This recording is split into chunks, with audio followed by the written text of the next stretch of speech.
All right, boys, I know it's been a fat minute since I've uploaded over here on the Card Shop channel, but I've been a little bit busy planning out a vacation because, I'm going to be going away for Thanksgiving to visit some family for the holidays.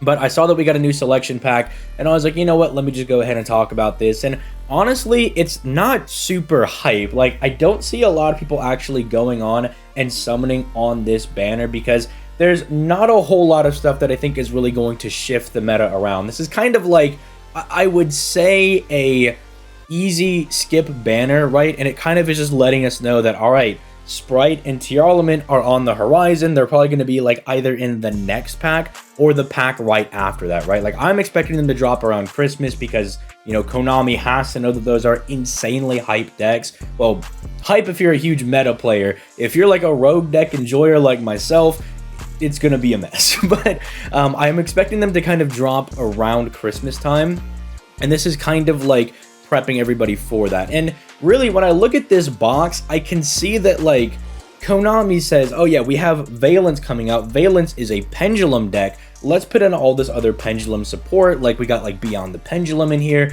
but then even then we just have like generic kind of good pendulum cards like Gentru, Angie, just all these other cards that were also printed around this time.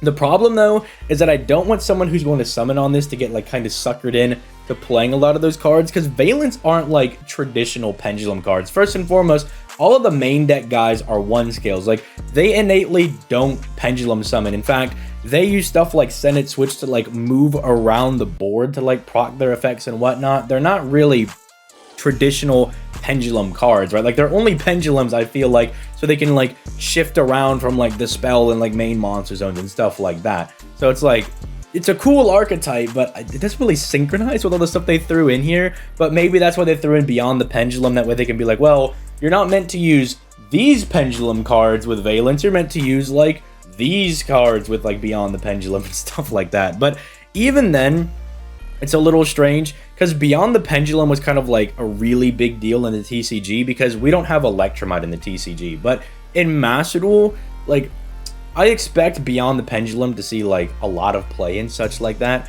But with Electromite just still being legal, I don't know, like, sure, you could combine them both, but Electromite is still like the go-to Link Pendulum card, right? Like, it's the card that you want to go into for doing all your pendulum plays. Again, I'm not like a guy that actively plays pendulum all the time, right? So maybe some of you guys in the comments that are like, no, I'm actually a huge Pend enjoyer, and Beyond the Pendulum plus Electromite is going to be broken. But when I think about like what Link 2 are you probably going to go into, it's probably still going to be Electromite, I imagine, most of the time. But again, y'all can let me know in the comments down below. Scareclaw is kind of interesting because I believe in the TCG there has been a Scareclaw Tier Element deck that has started to pop up now. So Scareclaw kind of like by itself isn't super insane. Tryhart's an interesting boss monster because like it flips everything in defense position and then it's unaffected by all of those cards. So it's like Baguska but a Link card.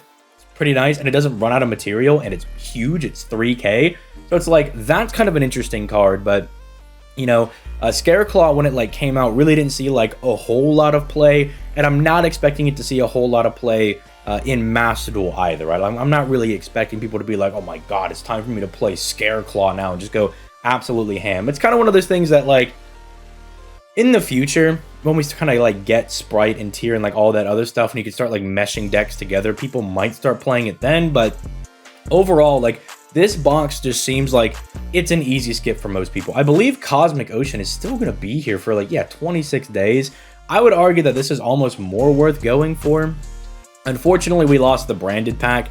The branded pack was absolutely insane. I mean, it brought support for like, Blue Eyes. It brought all basically the Albaz structure deck stuff. That was an insane box. I hope everybody nabbed everything out of that, because realistically, I mean, unless you want to play like Marincess or you want to play like Water Control, then this isn't even really worth summoning for, which might be good for some people. Like, if you're one of those guys and you're like, I need to summon and build new decks, it's like you can at least skip out on these and go into like various secret packs. I don't have any open right now, but you could go into some of those and start building up other decks that you've been wanting to build. So I don't know, just kind of seems like an okay pack, but I don't expect a whole lot of people are going to be going ham taro on it. But let me know in the comments down below. Maybe you're like, nope, I'm gonna make Valence work, or I'm gonna play Scareclaw because I think Visa Starfrost is super cool, or something along those lines, right? Let me know all that in the comments down below, and I'll catch you guys in the next video. Peace.